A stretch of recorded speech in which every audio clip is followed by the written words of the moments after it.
Welcome back. Today, I am going to show you an adventure, sci-fi, and fantasy film called Crater. Sit back, relax, and enjoy the video. In the near future, Earth has been totally destroyed by nuclear wars and it is almost impossible to live on it. For this reason, a group of colonists is sent to the moon to establish a base for future colonies. Unfortunately, the colonization is a failure, so instead they open mines to get as many resources from the moon as possible. Miners have to work for 20 years. Then they are allowed to fly to a planet called Omega, where humanity is currently thriving. The trip takes 75 years, so travelers must be put in cryosleep. 50 years pass since humanity reaches the moon, giving rise to the birth of many children, who are bored of living inside the mines while stuck in a routine. It is now 2257, and there are many rumors going around about a strange object that collided with the moon and left a crater, but nobody is allowed to go near it. One day, a group of kids is approaching the hangar to try to steal a rover to escape from the mines. Whenever they see an adult pass by, they hide behind furniture, but then they quickly come out to keep on arguing about how to proceed. Dylan touches something in the rover to activate it, but instead he accidentally sets off an alarm. While everyone argues, Caleb looks at a little capsule in his hands and thinks about how they got here. It turns out Caleb's father passed away, and since he has no family left because his mother died 7 years ago,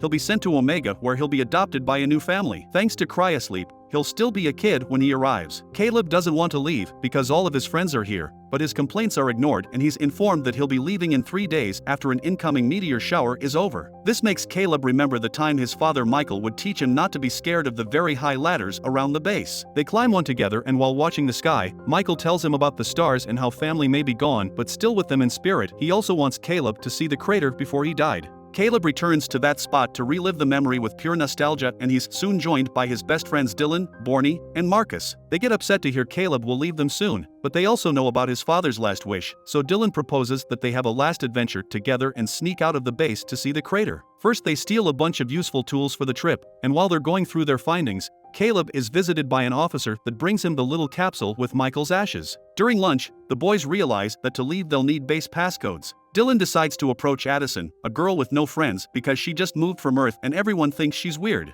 Her father is on the science team, meaning she has access to the codes. His approach is rather awkward and a suspicious Addison goes away, so Dylan goes after her and confesses his real intentions. Addison wants adventure too and is envious of the boys' friendship, so she accepts to get them the codes as long as she can come along too. Back to the present, Caleb pulls out a wire from the rover and makes the alarm stop just before lockdown is announced. Now the kids are able to get into the vehicle and Dylan takes over the wheel because he is the only one that knows how to drive it. Caleb punches in the code Addison got them while she decorates the panel with a little bobblehead astronaut, saying it's a tradition from Earth. Caleb thinks about his father's last words as the group crosses a long corridor and finally reaches the outside, where they get to see the moon landscape for the first time. After taking a moment to admire the view and for Marcus to take his heart medicine, they advance down the road and soon encounter a giant structure, which looks beautiful even if it is abandoned. Caleb explains that Michael told him about this. It's a remaining structure from the time humans tried to colonize the moon and failed. After Omega was found, humanity completely forgot about the moon and became this very depressing place. Addison doesn't see the big deal since it's only 20 years and then you get to leave.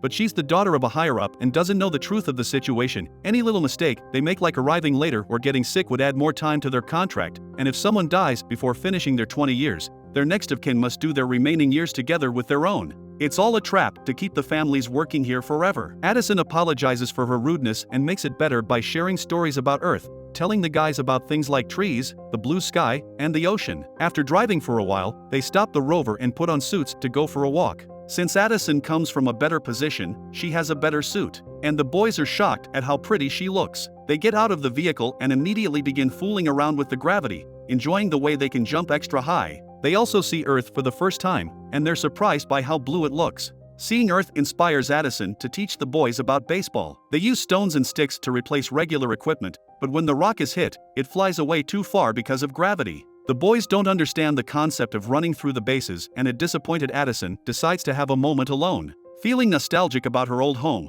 she reaches up as if she could hold Earth in her hand, almost in tears. Suddenly she hears a noise and turns around to discover the boys are using an oxygen tank to fly, making sure they are tied to the rover with a cable while the combination of gravity and tank expulsion pushes them up. Addison thinks this is a dangerous idea that wastes oxygen, but Dylan convinces her to join by implying she's a coward. Soon everyone is playing together, taking turns to see who can go higher. For a few minutes it's all good and fun, but when Borny's turn comes again, his cable breaks and he starts to float around without control. The kids rush to grab more oxygen tanks and use them to go as well, intending to help their friend. They can't really control the trajectory, so there's a lot of funky floating before they start bumping into each other. This crashing allows them to hold onto each other and put together enough weight to fall back to the ground. Since they've wasted so much oxygen, they aren't sure they can make it to the crater now, but Caleb points out they could find more at an old outpost from the first settlement. Borny hates the idea because he's heard stories from his brother that said the outpost is full of ghosts. Dylan calls him out and says Borny's brother is a loser, so in return Borny insults Dylan's family.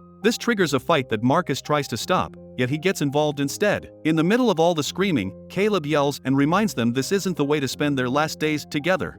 The boys apologize to each other and reconcile. When they finally arrive at the outpost, the inside is in total darkness. As the group makes their way through a corridor, they suddenly see some human shapes and scream in fear, but when they turn on the lights, they realize it's only a bunch of mannequins. Addison notices this isn't an outpost, it's a house that was supposed to serve as a sample of what they would build for the colonization of the moon. As they look around, Dylan shares with Addison the fact his dad ran away from everything, explaining Borny's comments. Caleb sees a mannequin and can't help thinking of his own father, remembering the time he would share stories about his mom. Eventually, the kids find oxygen tanks and a bunch of food in the storage, so they decide to spend the night there. After having a feast, they start a fire and Addison tells them more stories about Earth, like all the cultures and belief systems that were lost. She also confesses that her parents got divorced. Her mother left with her brother to Omega, so they'll be in cryosleep for 75 years and Addison can't talk to her brother anymore. Suddenly music starts playing when Borny presses a mysterious button, and they discover the house is controlled by a main computer, making Caleb realize how unfair it is so many nice things like art were abandoned. Furious hate for the system takes over their mood and now the kids decide to start destroying the house. There is nothing they leave untouched, every object except the main computer is smashed. They jump on the bed to have a pillow fight, and they run through every room in the house without a care. Later, when most boys are asleep, Addison is still up, and Caleb joins her. He shares that Dylan is his most important friend because he shared his food when Caleb didn't have any. He also worries about what may happen to Dylan after he's gone. Caleb makes Addison promise that she will be Dylan's friend and support him after Caleb leaves. In the morning, the kids get back on the rover, but after a few hours of driving, the vehicle runs out of battery. While the boys argue about what to do, Addison sends out a distress signal, pointing out they have quite a few hours until a rescue team comes because of the lockdown. This is enough time for them to go to the crater on foot and return to be rescued later. The kids put on the suits again and walk for some time until they finally reach the crater, which is huge. Caleb thinks back about Michael and the fact his father made him promise he'd visit the crater one day, so he hopes he's proud. When they look inside, they're shocked to find a glowing structure surrounded by strange pillars. One of these pillars has a phrase that says, "The past is never far away." There's also a door on the floor that suddenly opens, and the kids take the stairs into a corridor with breathable air. Eventually they find a room with only a fake tree in the middle of a black circle and a phrase talking about skies left behind. Addison recognizes this type of room and starts pressing on the walls like crazy until a panel opens up, revealing a button. When she pushes it, a white light encases the room and they are suddenly transported to Earth, where the boys get to see for the first time in their lives what nature is like and how blue the sky is. Walking around and touching things reveals is only a hologram, but they still find it to be an outstanding experience. Suddenly Caleb finds a star on the floor and the hologram ends as he removes the panel, under which he finds his mother's ashes and a photograph of his parents together. Finally, understanding what Michael wanted, Caleb takes the picture for himself and leaves Michael's ashes together with his wife's. Caleb is really upset now because he still doesn't want to leave the moon since this is his true home. However, Dylan points out that everyone's dream is to leave this garbage hole and have a good life in Omega, so Caleb shouldn't waste it. His father would definitely not have wanted him to. Suddenly Marcus falls because he's feeling sick. It turns out that being outside decreases his blood pressure. The group helps him leave the building so they can go fetch his medicine, but when they make it outside, they discover the meteor shower has finally started. Borny is terrified, but Caleb gives him a pep talk and soon everyone is running under the shower, carrying Marcus and dodging meteors as they fall around them. The boys are very fast and manage to reach the rover in minutes, but a meteor falls too close to Addison and makes her fall, so now she has to hide behind a rock. When the boys realize she's missing, Borny stays behind to give Marcus his medicine at the rover while Caleb and Dylan go back to rescue Addison. When they reach her, a meteorite hits Dylan and knocks him out. Luckily, the suits come with a repair gun and they seal the cracks on Dylan's helmet before they begin running again. The meteors fall too close to them and Caleb falls while carrying Dylan, but Addison helps him up and they reach the rover safely. Unfortunately, they discover the window was broken by a meteor too, and now they have to depend on the little oxygen they have left in their suits. They doubt anyone will come because of the meteor shower, so the kids fall asleep waiting for the oxygen to run out, which means they'll at least die together. A few minutes later, Dylan wakes up and he and Caleb make peace with the fact Caleb is leaving before the lack of air knocks him out. As he closes his eyes, he swears he can hear the sound of people approaching. Sometime later, Caleb wakes up and is devastated to discover he's already been sent to Omega without the chance to say goodbye to his friends. In his bag, he finds the picture of his parents and Addison's bobblehead. A nurse also brings him a digital player, because during the past 75 years, his friends have been sending him messages. Caleb hears them all to learn about their lives. Marcus started a baseball team, and Addison started a strike to improve the contracts for the miners. Their efforts were successful and Borney became the lead administrator. Dylan and Addison eventually got married, had kids, and even grandchildren too. Caleb is both sad and happy to hear their friends' voices changing as they grew up without him. He starts a new life on Omega, where a foster family quickly adopts him and offers him a good life. It takes Caleb a while to adapt and make new friends, but once he's learned to move on, he goes looking for Addison's brother. Once he finds him, he gives him the bobblehead and shares the messages, telling him all about the adventure they had together on the moon that day.